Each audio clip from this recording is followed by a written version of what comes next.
और स्वागत है आपका भूतों की उस दुनिया में जहां चीखें भी डर के मारे चुप हो जाती है। यह है भूत की कहानी 33, एक ऐसा स्थान जहां हर रात एक नई रूह अपने डर की दास्तान सुनाने आती है।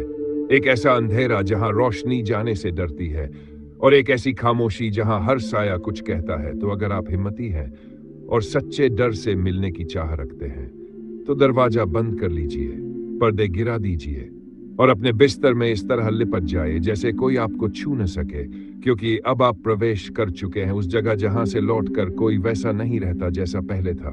सांसें धीमी कर लो, दिल की धड़कनें थाम लो, क्योंकि अब शुरू होती है सच्ची, डरावनी, रूहानी कहानी। भूत की कहानी 33 में, जहां डर सिर्फ कहानी नहीं, हकीकत है। मेरा नाम मनोज है। मैं पटना से दिल्ली की लंबी दूरी की बस चलाता हूं। 1000 बार यह रास्ता तय किया है, लेकिन भाई उस अमावस की रात जो मेरे साथ और मेरी बस के यात्रियों के साथ हुआ, उसको याद करके आज भी मेरा दिल दहल उठता है।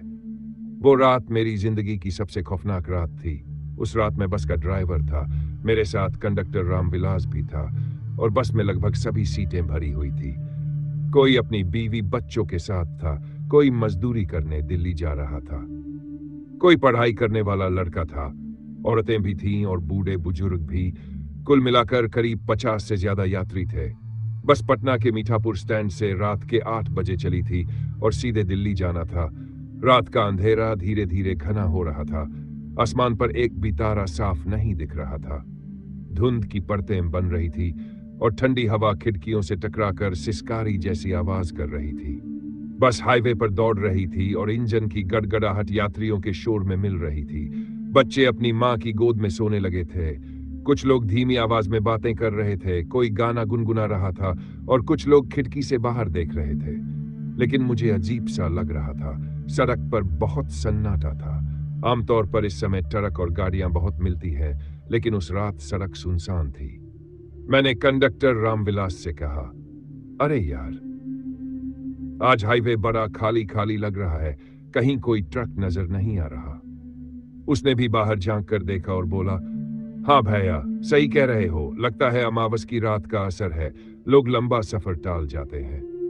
उसकी आवाज में भी हल्का डर से आगे बढ़ी। अचानक पीछे से एक यात्री मेरे पास आया। उसका नाम शायद शंभू था। उसने धीरे से कहा, ड्राइवर बाबू, आप जरा सावधानी से चलाना, इस इलाके में एक किस्सा सुनते हैं। कई बार यात्री बसें रहस्यमय ढंग से गायब हो गई, कोई सबूत नहीं मिला। उसकी बात सुनकर मैं हंस पड़ा, लेकिन दिल के भीतर कहीं न कहीं हल्की बेचैनी होने लगी। लगभग रात के 11 बज चुके थे। बस बक्सर के पास पहुंच रही थी। तभी अचानक बस की हेडलाइट झपकी और फिर कुछ देर के लिए बुझ गई। पूरा रास्ता अंधेरे में डूब गया। मैं तुरंत ब्रेक दबाकर बस रोक दी। सारे यात्री चौंक उठे। बच्चों की रोने की आवाज आने लगी। लोग घबराकर चिल्लाने लगे। मैंने तुरंत दोबारा हेडलाइट ऑन की तो रोशनी आ गई, लेकिन बस के ठीक सामने सड़क पर धुंध के बीच मुझे एक परछाई दिखाई दी, जैसे कोई औरत सफेद कपड़े में खड़ी हो। मैंने आंखें मली, फिर देखा तो वहां कुछ नहीं था। मैंने यात्रियों को शांत किया, घबराए मत, शायद नजर का धोखा है। लेकिन अंदर से मेरा दिल कांप रहा था। बस फिर से आगे बढ़ी। यात्रियों में हलचल बनी रही। कोई कह रहा था यह जगह भूतिया है, कोई कह रहा था सब बकवास है। आधी रात करीब 12 बजे हम गाजीपुर के पास पहुंचे। तभी अचानक बस के पिछले हिस्से से जोरदार चीख सुनाई दी। सब लोग चौंक कर उठ बैठे। मैंने शीशे से देखा तो पीछे एक औरत खड़ी थी। उसके पास की सीट खाली थी, जबकि वहां बैठा आदमी कुछ देर पहले खाना खा रहा था। अब वो गायब था। उसकी बीवी पागलों की तरह रो रही थी। अभी यही था। अचानक मेरी आंख झपकी और गायब हो गया। यात्रियों में अफरा तफरी मच गई। कोई दरवाजा खोलकर नीचे कूदना चाहता था, लेकिन मैंने बस की स्पीड और तेज कर दी ताकि बीच रास्ते पर कोई न उतर पाए। कंडक्टर रामविलास सबको समझा रहा था, लेकिन उसका भी चेहरा पीला पड़ गया था। तभी खिड़की से ठंडी हवा का झोंका आया और लोगों ने देखा कि वही सफेद कपड़े वाली औरत सड़क किनारे खड़ी है और उसकी आंखें अंधेरे में लाल लाल चमक रही हैं। अब तो पूरा माहौल दहशत में बदल गया। बच्चे जोर जोर से रोने लगे, औरतें चिल्लाने लगीं, मर्द एक दूसरे से सटकर बैठ गए। मैंने हिम्मत बटोरकर बस और तेज दौड़ाई, लेकिन दिल में एक ही सवाल गूंज रहा था, अगर सचमुच वो औरत हमारे पीछे पीछे है तो आगे क्या होने वाला है। गाजीपुर पार करने के बाद पूरी बस सन्नाटे में थी। किसी की हिम्मत नहीं थी ज्यादा आवाज करने की। औरतें बच्चों को गोद में दबाए चुप बैठी थी। मर्द चुपचाप खिड़की के बाहर ताक रहे थे, लेकिन उनकी आंखों में डर साफ दिखाई दे रहा था। तभी पीछे वाली औरत जिसने अपने पति को खोया था, वो बार बार कह रही थी, वो यही था।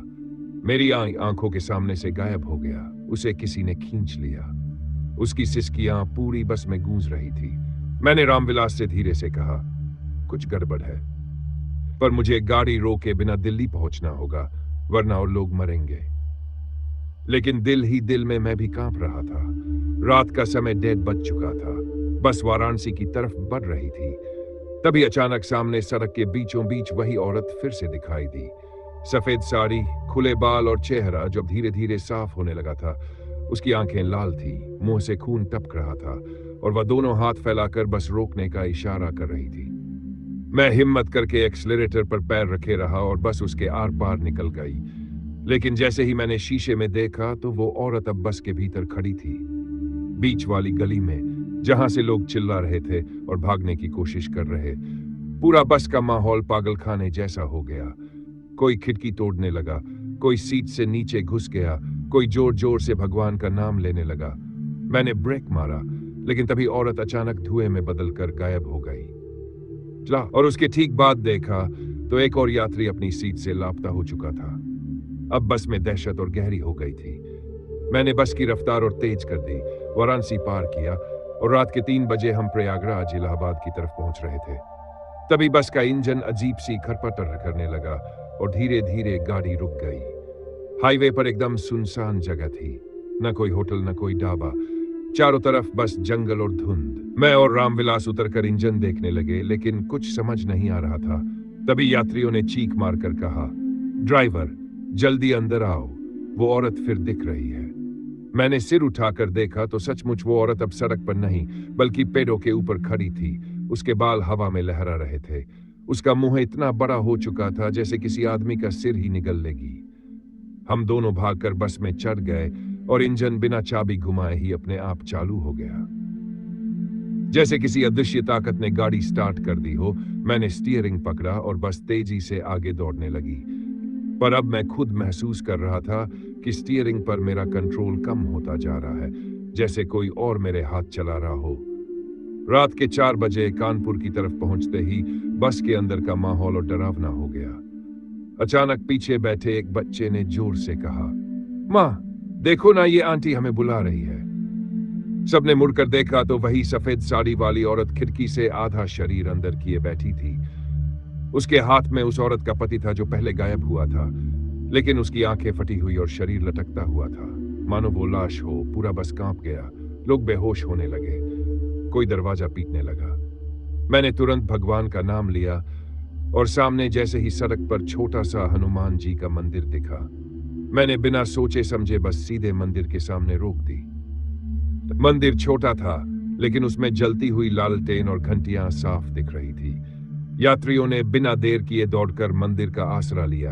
मैं भी भागकर सीढ़ियों पर चढ़ गया और जैसे ही मंदिर के पुजारी ने हनुमान चालीसा जोर जोर से पढ़ना शुरू किया, वही औरत बस के ऊपर खड़ी हो गई।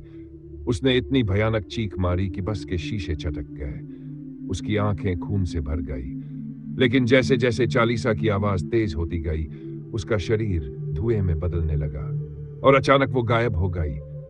यात्रियों में से जो लोग गायब हुए थे, उनमें से 2 लोग मंदिर के पीछे अचेत अवस्था में पड़े मिले, लेकिन बाकी कभी वापस नहीं आए। शायद वो साया उन्हें हमेशा के लिए ले गया था। सुबह होते ही हम सब ने हिम्मत जुटाई। पुजारी ने बस पर गंगा जल छिड़का और फिर मैंने गाड़ी दिल्ली की ओर दौड़ा दी। सुबह की रोशनी फैलते ही डर का असर कम होने लगा, लेकिन हर किसी की आंखों में उस रात का खौफ साफ लिखा हुआ था। मैंने जिंदगी में बहुत लंबा सफर तय किया है, लेकिन उस रात पटना से दिल्ली की यात्रा ने मेरी रूह तक हिला दी। आज भी जब रात में हाईवे पर गाड़ी चलाता हूं तो लगता है कहीं फिर वही सफेद साड़ी वाली औरत रास्ता न रोक ले।